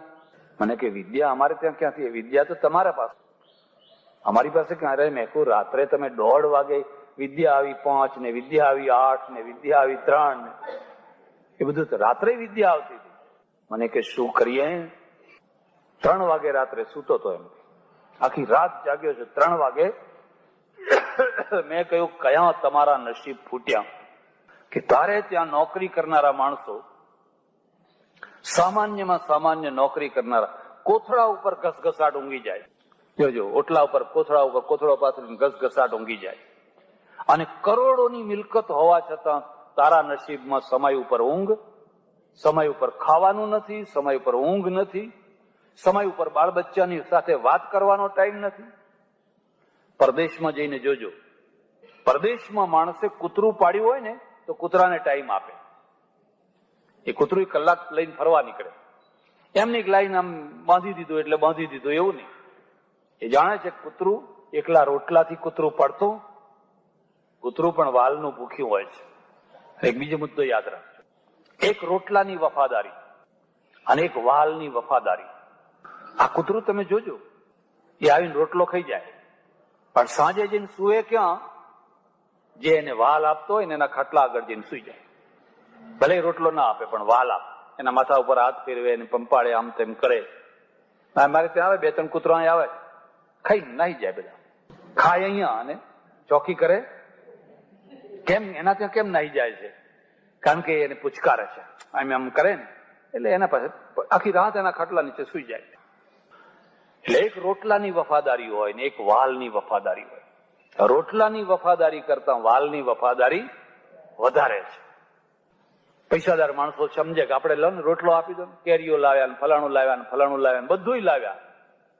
વાલ આપવાનો ટાઈમ મળતો અને વાલ આપવાનો ટાઈમ નથી મળતો એટલે આ બધા ઘરના માણસો એ ખોઈ નાખતા હોય છે. પછી રોટલા આના ને વાલ બીજાનું થઈ જાય, ઘર ઉજ્જડ થઈ જાય, ઘર બરબાદ થઈ જાય. પશ્ચિમમાં શું છે કે કૂતરાને પણ ટાઈમ આપે અને પતિ પત્ની બે છે ને એ સાંજે 5 વાગે ફરવા નીકળે, આમ જાય લટાર મારે, સાથે બેસીને જમે, કંઈક જોવા જાય, ફલાણું જાય. હવે આ તો 3 વાગ્યા સુધી વિદ્યા આવી 4 માંથી જ નવરા નથી થતા, વિદ્યા આવી 8 માંથી જ નવરા નથી થતા, એમનું ઘર ખોઈ બેસે. એટલે મિલન છે ને બધું ઐશ્વર્ય ઘણું હોય પણ એમાં લાગણી ના હોય, પ્રેમ ના હોય, વાલ ના હોય તો બધા ભૂતાવળ સ્મશાન જેવું લાગે. અને આ હું જોઉં તો પેલા બેયમાં એટલો પ્રેમ. પેલી લંગડી લુલી આમ બધી ફર્યા કરે ને તો એના ઘરવાળાની જરાય ખોટી વાત સાંભળવા તૈયાર નહીં, તરત જ ઝઘડો કરવા તૈયાર થઈ જાય. મેં કહ્યું આ કોઈ પૈસાદાર માણસને બતાવવું જોઈએ, જુઓ જીવતા શીખો, અહીં આવીને જીવતા શીખો. એકલો બંગલો બાંધતા જ તમને આવડ્યો છે પણ જીવતા આવડ્યું? એ આલિશાન બંગલો ને એમાં બધાના જુદા જુદા રૂમ ને બધું ખરું પણ જુદા જુદા રૂમ એટલે બધા જુદા જુદા જ. પછી હવના એસી ચલાવીને આખી રાત કરવટ બદલ્યા કરો, ઉફાળા માર્યા કરો, નિશાસા નાખ્યા કરો. જો આમના પાસેથી જીવતા શીખો. આ મિલન છે. એટલે રામાયણ છે ને એક બીજા મુદ્દાને સમજો. રામાયણ સંસારનો ગ્રંથ છે, સંસાર ત્યાગનો ગ્રંથ, સંસાર સુધારનો ગ્રંથ છે. સંસાર સુધારનો ગ્રંથ, સંસારને સુધારી શકાય છે અને સંસારને સુધારી આપે એનું નામ જ સત્સંગ કહેવાય. સંસાર છોડાવી દે એનું નામ સત્સંગ નહીં, સંસાર સુધારી આપે એનું નામ સત્સંગ. એટલે ભરતને એટલો ઉમળકો આવે છે, મારો ભાઈ. હવે પેલી બાજુ ગેરસમજ ઉભી થઈ છે. લક્ષ્મણ ધનુષ બાણ લઈને તૈયાર થઈ ગયો. આટલું મોટું લશ્કર લઈને ભરત આવ્યો છે, અમે બધું છોડીને આટલે દૂર આવ્યા તોય હજુ એને શાંતિ થઈ, એ અમને મારવા માટે આવી રહ્યો છે. એટલે લક્ષ્મણે તો એટેન્શન થઈ ગયો, એકદમ ધનુષ બાણ લઈને તૈયાર થઈ ગયા. આ વખતે રામ જે બોલે છે ને એક શબ્દ સમજવા જેવો છે. ભરત અહીં હોય ન રાજ મદ, વિધિ હરિહર પદ પાય, કબ હું કાંજી સીકરની છીર સિંધુ બિન સાય. લક્ષ્મણ કહે છે જો આને મદ ચડ્યો છે, રાજ મળ્યું, ગાદીનો મદ ચડ્યો છે, સત્તાનો મદ ચડ્યો છે, એટલે આપણને મારવા માટે આવ્યો છે અને હજુ શાંતિ નથી. રામ કહે છે ના, ભરત અહીં હોય ન રાજમદ. અરે ભરતને કદી રાજમદ હોય? એક બીજી વાત પણ તમે ખાસ સમજજો. તમારા અંતરંગ માણસ વિશેનું અંતરંગ વિશ્વાસ તો તમે ચડાયેલા ચડી નહીં જાઓ. રામ જાણે છે કે ભરત શું છે એ હું જાણું છું. લક્ષ્મણ તારા અનુભવ ઓછા છે, તારી દૃષ્ટિ હજુ શુદ્ધ નથી થઈ, પણ હું ભરતને જાણું છું. મારો ભરત કદી આવું કરે? ઘણી વાર એવું બને કે તમારા ઘરની અંદર ચોરી થઈ હોય અને ચોરી થાય એટલે નોકરોનું આવી બને અને નોકરો ને પછી મારઝૂડ, પોલીસ બોલાવીને મારઝૂડ ને બધું કરે મનાવવા માટે. ત્યારે ખરો શેઠ કે હોય ને સમજે કે આ માણસ નોકર છે, મારો ખાનદાન નોકર છે, કદી પણ એ ચોરી કરે. ભલે સોનું ચોરાયું એ વાત સાચી છે પણ એમાં નોકરોનો જ દોષ હોય એવું નહીં માની લેવાનું. એટલે પોલીસને કે ખબરદાર આના ઉપર હાથ ના ઉપાડશો. 20 વર્ષથી મારો આ માણસ છે, હું એને જાણું છું, નસ જાણું છું. એ ગરીબ છે પણ એ ખાનદાન છે, એ કદી ચોરી ના કરે. અને પછી ખબર પડે કે ચોરી કરનારું તો ઘરનું જ માણસ હતું.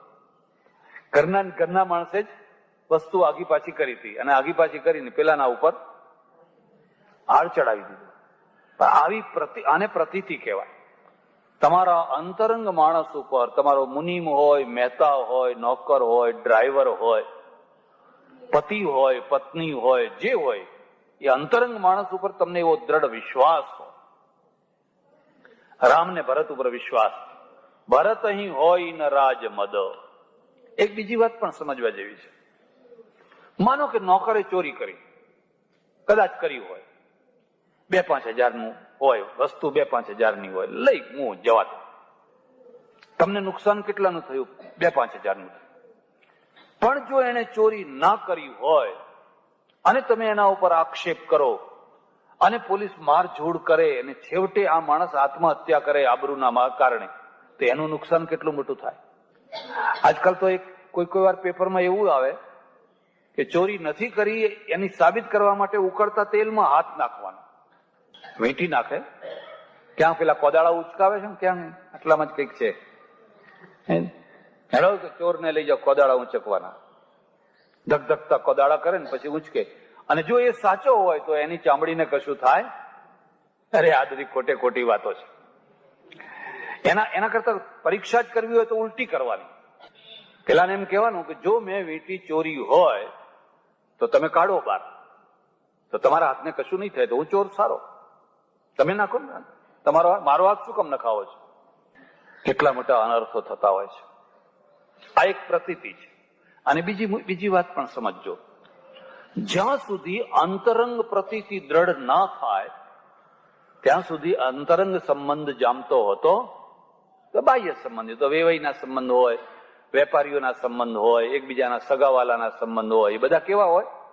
બાહ્ય સંબંધ, ઉપર ના હોય. અંતરંગ સંબંધ ક્યારે જામે? કે જયારે અંતરંગ પ્રતીતિ થાય ત્યારે રામ કે છે, ભરત અહીં હોય ને રાજમદ. ભરતને કદી રાજમદ હોય, વિધિ હરિહર પદ પાય. અરે એ બ્રહ્માનું પદ મેળવે, વિષ્ણુનું પદ મેળવે કે મહાદેવનું પદ મેળવે તો પણ કદી ભરતને રાજમદ ચડે? તરત જ ઉપમા આપે છે. જો આનું નામ સાહિત્ય કહેવાય. એ તો જોડકણા નહીં તો બોલે જાય ને બક બક બક. કબ હુંક કાંજી સીકરની છીર સિંધુ બિનસાય. આ ઉપમા આવી. પેલી જે કાંજી છે ને, એ કાંજીનો એક બૂંદ છે. એ બૂંદના દ્વારા જે ક્ષીર સમુદ્ર છે, આખો ક્ષીર સમુદ્ર છે, એ કાંજી જાણો છો? થોડી હોય ને, આપણે નથી આડ ચડાવે ને કપડા ઉપર, એને કાંજી કહે. એ કાંજીનું એક ટીપું, એક બૂંદ, પણ સામે આખો ક્ષીર સમુદ્ર છે, આખો ક્ષીર સમુદ્ર છે. તો આ એક બિંદુ પેલા ક્ષીર સમુદ્રનો નાશ કરી શકે ખરું? તો ભરત તો ક્ષીર સમુદ્ર છે. એટલો વિશાળ છે, એટલો મોટો છે કે આ બધી લાલચો એના આગળ તો કાંજીની ટીપા બરાબર છે, કાંજીની બૂંદ બરાબર. કઈ ક્ષીર સમુદ્ર એમ ના કરે કે હા મને આવું કાંજીનું ટીપું ક્યારે મળશે. હવે પોતે ક્ષીર સમુદ્ર છે. કરોડાધિપતિ માણસ હોય અને પાંચિયા માટે દાનત બગાડે એવું બને ખરું? હવે એનાથી તો કરોડો રૂપિયા છે અને એ લાલચ કરે, મને આ પાંચિયું ક્યારે મળશે, મને આ પાંચિયું ક્યારે મળશે. ભરત તો મહાન છે, રામ કે છે. કારણ કે રામની ગેરસમજ નથી. એનું એક બીજું કારણ પણ છે, સમજી લેજો. આપણી દ્રષ્ટિમાં બે મોટા ભેદ છે. એકને બધું સારું જ દેખાય છે અને એકને બધું ખરાબ જ દેખાય છે. બધા લુચ્ચા માણસો છે, બધા ચોર છે, બધા ખરાબ છે. કોઈ દુનિયામાં મને તો સારું માણસ દેખાતું. એક બેન મને કહે કે મને તો આ દુનિયામાં કોઈ સારું માણસ દેખાતું. મેં કોઈ દુર્યોધન નહીં નતું દેખાતું. દુર્યોધનને કહ્યું કે જ્યાં આખા ગામમાં ફરો અને સારામાં સારું માણસ હોય એને. બિચારો આખા ગામમાં ફર્યો પણ એને કોઈ સારું માણસ દેખાયું? આપણા ગામમાં કોઈ સારું માણસ નથી, બીજા ગામમાં કદાચ હોય તો હોય, પણ આ ગામમાં કોઈ સારું માણસ. પછી યુધિષ્ઠિરને કહ્યું કે આખા ગામમાં ફરો અને જે કોઈ ખરાબમાં ખરાબ માણસ હોય એ ખરાબમાં ખરાબ માણસને લઈ આવો. એ યુધિષ્ઠિર આખા ગામમાં ફર્યો પણ એને કોઈ ખરાબ માણસ મળ્યું? ગામ એનો એ છે પણ બેની દ્રષ્ટિઓ જુદી છે. એક માણસ તો એવો હોય કે એની દ્રષ્ટિમાં હંમેશા બધા માણસોની અંદર ભોળું જ દેખાતું, અને એક માણસ એવો હોય કે એને સારું જ દેખાતું હોય. પણ વાતને જરા ઊંડાણથી સમજજો. સારું જોવાથી પણ ઘણી વાર ગેરસમજ થાય કે ના થાય? પેલો રાવણ છે ને, એ સંન્યાસીનો વેશ ધરીને આવ્યો ને સીતાજી કે હા કઈ મહારાજ આવ્યા છે, કઈ મહારાજ આવ્યા છે. આ તો બહુ મોટા વિદ્વાન પંડિત મહારાજ આવ્યા છે. તો હવે સીતાજીનું ભૂંડું થયું કે ના થયું? ગેરસમજ થઈ કે ના થઈ? વિવેક મુખ્ય વસ્તુ છે. રામે કહ્યું ભરત, રામે કહ્યું લક્ષ્મણ, તારું ધનુષબાણ એટલું મૂક. હું ભરતને જાણું છું, મારો ભાઈ છે, અને મારા ભાઈને હું નસ નસ થી જાણું છું. કદી પણ એ આવું પગલું ના ભરે. એટલામાં તો આવ્યા નજીકમાં. પછી તો બંને એકબીજાને ભેટ્યા, દોડીને ભેટ્યા. ખબર નહીં કેમ કુદરતે એક ગજબની વ્યવસ્થા કરી છે. તમે ચકલાને જોજો, પશુ પક્ષીઓને જોજો, કૂતરાને જોજો, ગાયોને જોજો. જયારે બહુ વહાલમાં આવે ને તો એકબીજાને આમ માથું આમ તેમ કઈ આમ જીભથી ચાટે, આમ કરે, તેમ કરે, ફલાણું કરે. કૂતરાને તમે જોજો, શું મળે છે એમાં? એમ કરવાથી શું મળે છે? જેને સૃષ્ટિ રચી છે ને એ કહે છે એમ કરવાથી જ બધું મળે છે. એકલું કૂતરું હોય ને એને તમે ખવડાવ કરો એની મજા નહીં આવે. એકલી ગાય હોય, વાછડું ના હોય, એનો પરિવાર ના હોય તો એની મજા ના આવે. એકલું માણસ હોય, એકલું ઝાડ હોય. એટલે ગુજરાતીમાં એક કહેવત છે, જંગલમાં, વનમાં, રણમાં એકલું ઝાડ પણ હોજો. એકલું ઝાડ ઉભું છે. આમથી વાયરો આવે તોય લાગે છે, આમથી વાયરો આવે તોય લાગે છે, આમથી આવે તોય લાગે છે, આમથી લૂ આવે તોય લાગે છે. એકે દિશામાં એનો બચાવ જ નથી, એનું રક્ષણ જ નથી. વનમાં ઉભેલું જે ઝાડ છે એની ચારે તરફ તો બીજા ઘણા ઝાડ ઉભા છે, ઘણા ઝાડ ઉભા છે. પવન આવે તો પેલા રોકી લે છે. ઓત છે, હૂંફ છે, ઓત છે. આને બિચારું એકલું ઉભેલું છે. એટલે કુદરતે એવી વ્યવસ્થા કરી છે. એવું કઈ કર્યું છે કે બે ભાઈઓ ભેટી પડે, બે મિત્રો ભેટી પડે અને પછી એકબીજાથી છૂટે નહીં. એકબીજાને એવા ભેટી પડે, લોકો જોનારા કે હા, રામ ને ભરતનું મિલન. એકબીજાની આંખમાંથી હર્ષના આંસુ આવી જાય. ભરત રડે છે મારા કારણે તમારે વન જવું પડ્યું, અને રામ રડે છે કે મારા પ્રેમની ખાતર તું ગાદી છોડીને મારી પાછળ આવ્યો છે. જો બેયનો ત્યાગ છે. પણ અહીંયા ત્યાગ છે ને એ સાધુ થવાનો ત્યાગ નથી, સંસારીનો ત્યાગ છે. અને સંસારીનો ત્યાગ જ દીપતો હોય છે. લક્ષ્મણ એ ત્યાગી છે, રામે ત્યાગી છે, સીતા એ ત્યાગી છે, ભરત એ ત્યાગી છે. બધા પાત્રોમાં તમે જોશો ત્યાગ જ ત્યાગ છે. એવા ભેટ્યા. પછી તો લક્ષ્મણ ને બીજા અને શત્રુઘ્ન ને એ બધા જેટલા આવ્યા હતા એ બધા એકબીજાને ખૂબ ભેટ્યા. ગેરસમજ દૂર થઈ અને ખૂબ બેઠા ને પછી બધા સમાચાર પૂછ્યા કે આપણા પિતા શું કરે છે, દશરથ શું કરે છે. કોઈ જવાબ આપતું? કેવી રીતે જવાબ આપવો? દશરથ શું કરે છે? એટલે ધીરે વાત તો અંતે કહેવી જ પડે ને, સુખની હોય કે દુઃખની હોય. એ દુઃખની વાતે તમે સંતાડીને કેટલી સંતાડો, અંતે તમારે એ દુઃખની વાત પણ કહેવી પડે. ને કહ્યું કે પિતાજી તો મરણ પામ્યા છે. રામ રામ રામ રામ કરતા મરણ પામ્યા છે. તમારામાં ચિત્ત હતું, તમારામાં જીવ હતો, તમારા સિવાય બીજા કોઈને યાદ નતા કરતા, અને તમારામાં જ સુરતા હતી. અને રામને આઘાત લાગે છે, કરે રે મારા પિતાના મૃત્યુમાં હું નિમિત્ત બન્યો. ઘટનાઓ આપણા હાથની વાત તો હતી. આપણે તો ઘણું સારું ઈચ્છીએ કે આ ઘર હંમેશા કિલ્લોલ કરતું રહે, પણ એ ઘરની અંદર કોણ જાણે ક્યારે શું થઈને ઉભું રહે અને આખું ઘર રોકકડ કરતું થઈ જાય, કઈ કહેવાય? અને આવી ઘટનાઓને દિવસો નથી લાગતા, મહિનાઓ નથી લાગતા, અચિંતાની ઘટતી હોય છે. ભરત કે છે હવે મૂળ વાત ઉપર આવો. હું કેમ આવ્યો છું? તમને પાછો બોલાવવા આવ્યો છું, તમને લેવા માટે આવ્યો છું. આખી અયોધ્યા ઝૂરે છે. રાજ એની અંદર એક બહુ મોટું વેક્યુમ, બહુ ખાલીપણું આવી ગયું છે. દશરથની જગ્યા કોઈ ભરે એમ નથી. મારી શક્તિ નહીં, મારી તાકાત નહીં. માટે તમે પાછા ચાલો, અને પાછા ચાલીને આ રાજ તમે સંભાળો. મારી માએ જે કર્યું એની હું માફી માંગુ છું. મારી મા તો અજ્ઞાની હતી, એને કોઈ ચડાવી કાન ભંભેરણી કરી અને ચડાવડીમાં આવી ગઈ અને દશરથ પાસે વરદાન માંગ્યા ને દશરથે આપવા પડ્યા. આ બધું થયું. જો હું હાજર હોત તો આ બધું ના થવા દો, પણ હું હાજર નતો ને આ બધું મારી ગેરહાજરીમાં થઈ ગયું. આ બીજી વાતને સમજો. બગડેલી વાતને વાળતા આવડવી જોઈએ. બગડેલી વાતને પણ સુધારતા આવડવી જોઈએ. અને બગડેલી વાતને જો સુધારતા ન આવડે, ખાલી બટન જ ફેરવી કાઢે તો એ વધારે બગડ્યા કરે. મોહનથાળ બગડ્યો હોય પણ તમને સુધારતા આવડે તો થોડોક સુધારી શકો છો. દૂધ બગડ્યું હોય, વાળમાં નાખો હવે, પણ જો તમને સુધારતા આવડતું હોય તો તમે એનો છેણો કાઢી શકો. એનો જે છેણો છે ને, પાણી પાણી એક તરફ ને છેણો કાઢી શકો. બગડેલી વાતને પણ સુધારી શકાય છે. પૂરેપૂરી ના સુધારી શકાય તો થોડીક તો સુધારી જ શકાય છે. કપડું સીવ્યું હોય ને બગડી ગયું હોય, બાયો લાંબી ટૂંકી થઈ ગઈ હોય, માપ રહ્યું ના હોય, એને સુધારી શકાય છે. સુધારનાર હોવો જોઈએ. ભરત બાજીને સુધારવા આવ્યો છે. ભરત કે છે ને તમે પાછા ચાલો, ગાદી ઉપર તમારો જ હક છે, તમારે જ બેસવાનું છે, મારે એ ગાદી જોઈતી. રામ કે રઘુકુલ રીતિ સદા ચલી આઈ, પ્રાણ જાય બરુ વચન ન જાય.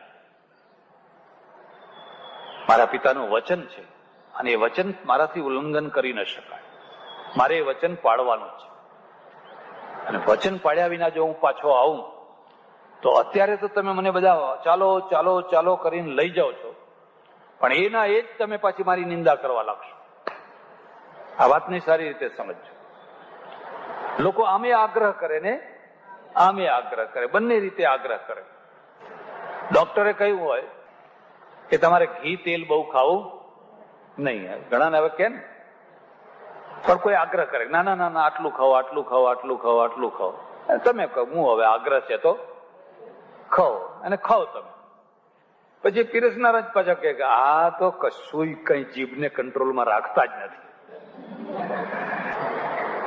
એના તમે તમારી રીતે મક્કમ રહો, અને જો તમારી રીતે મક્કમ રહી શકો તો જ ઇતિહાસનું નિર્માણ થઈ શકે.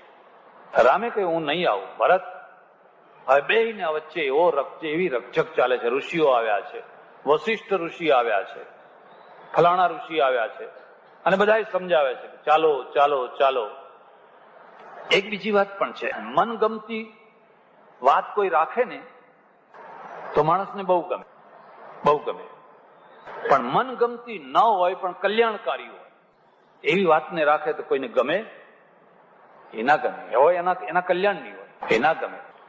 માણસને ડાયાબિટીસ થયો હોય, ડાયાબિટીસ થયો હોય, ડોક્ટરે કહ્યું હોય તમારે ગળ્યું ખાવાનું નહીં, એટલે બિચારા શું કરે? અને તમને કદાચ ખબર નહીં હોય, જેમ જેમ ડાયાબિટીસ વધતો જાય ને એમ એમ ગળું ખાવાનું મન પણ વધતું જાય. ખરી ગળી ખાવાની જે લોલુપતા છે ને એ તો ડાયાબિટીસ થયા પછી આવતી હોય છે. બહેરા માણસને સાંભળવાની બહુ ઈચ્છા થાય. જેને બે કાન સાબુત હોય એને તો સાંભળ્યું તો હોય, પેલા વાતો કરતા હોય તો કે બૂમો બંધ કરો ને, કાન ફોડી નાખ્યા. અને પેલો આમ કરીને બેઠો હોય, જયારે જુઓ ત્યારે આમ કરી, એને એમ જ છે કે સાંભળવું સાંભળવું સાંભળવું. બોબડાને બોલવાની બહુ ઈચ્છા થાય, આંધળાને જોવાની બહુ ઈચ્છા થાય. જે તમારી પાસે નથી ને એ નથી એની વધારે ઈચ્છા થતી હોય છે. કંદોઈ ને મીઠાઈની ઈચ્છા ના થાય. એને જોજો કંદોઈની દુકાને બધું આમ 15, 20, 25 પ્રકારની બધી થપ્પીઓ લગાવીને બેઠો હોય. એને બિલકુલ એ મીઠાઈ ના જોતો હોય, માણસોને જોતો હોય. રોડ ઉપર આવતા જતા માણસો હોય ને એમને જોતો હોય, કોઈ લેવા આવે છે ને માણસો શું જોતા હોય? મીઠાઈને જોતા હોય. માણસો મીઠાઈને જોતા હોય, કંદોઈને ના જોતા હોય. કંદોઈ છે ને માણસોને જોતો હોય. જે વસ્તુ તમારી પાસે નથી ને એની જ લોલુપતા વધારે હોય છે, અને એટલે એ લોલુપતા માણસને ખેંચી નાખતી હોય છે. રામે કહ્યું ભરત હું નહીં આવું, તમે ગમે એટલો આગ્રહ કરો. ઋષિ કે ગમે તે કે પણ મારે મારા પિતાનું વચન પાળવાનું છે. વચન નહીં પાળું તો હું કોડીનો થઈ જઈશ અને મારો ઇતિહાસ આખો ધૂળધાણી થઈ જશે. પછી થાક્યા એટલે એક વચ્ચેનો રસ્તો બીજો કાઢ્યો.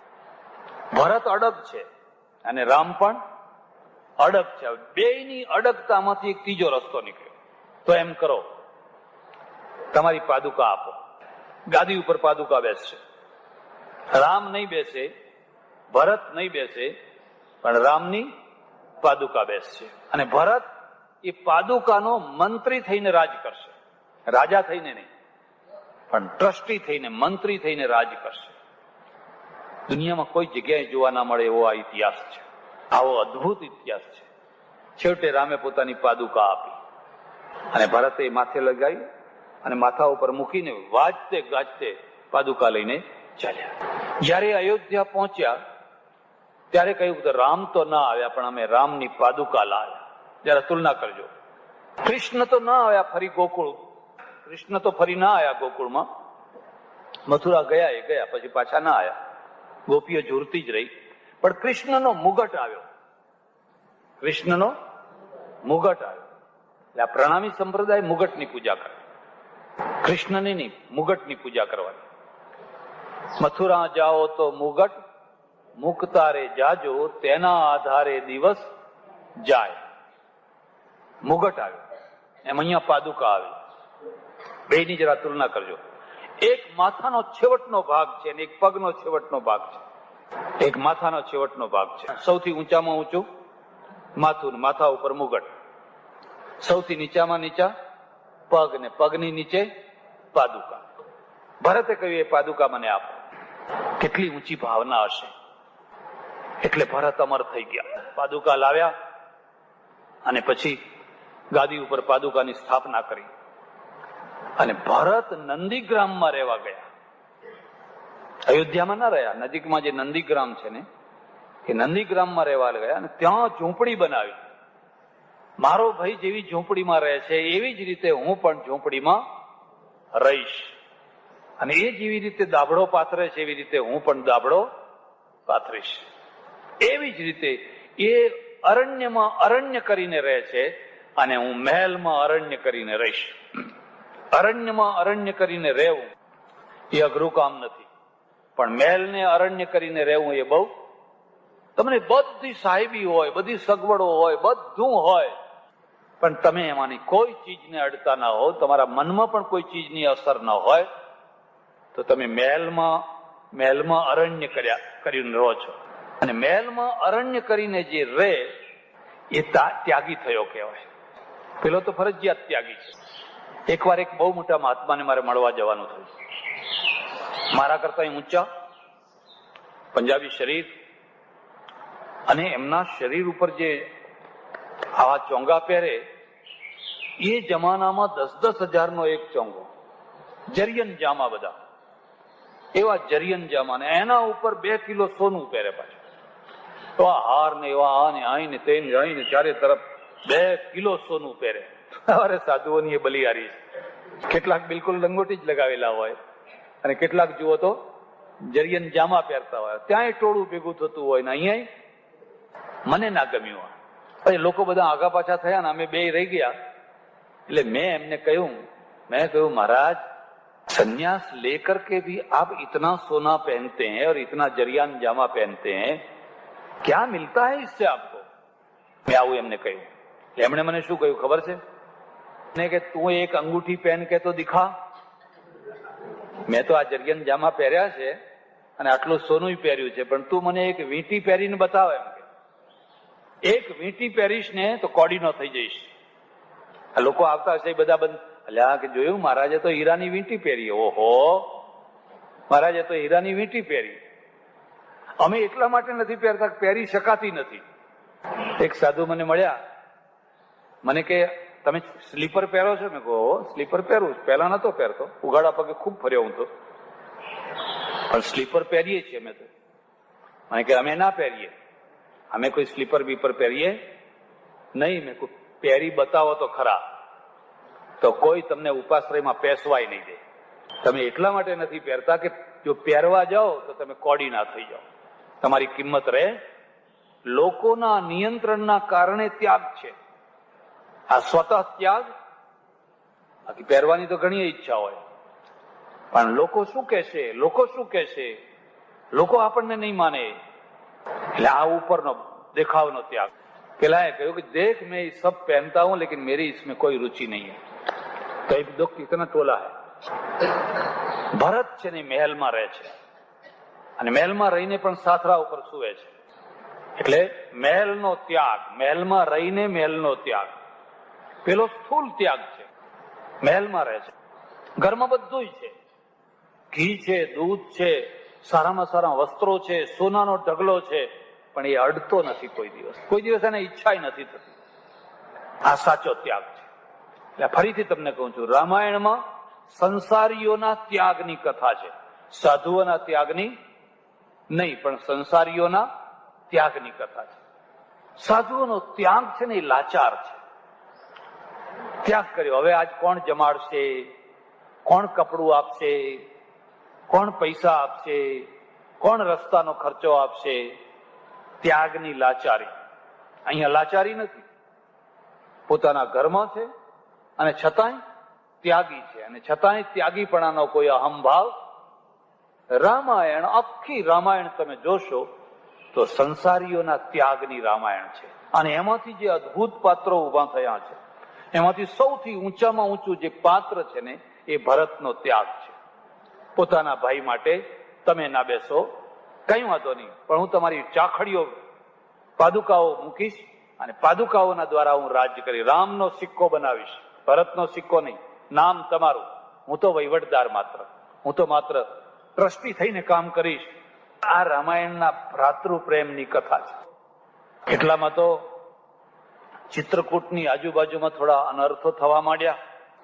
એટલે વળી પાછું રામે પૂછ્યું કે હવે શું કરશું?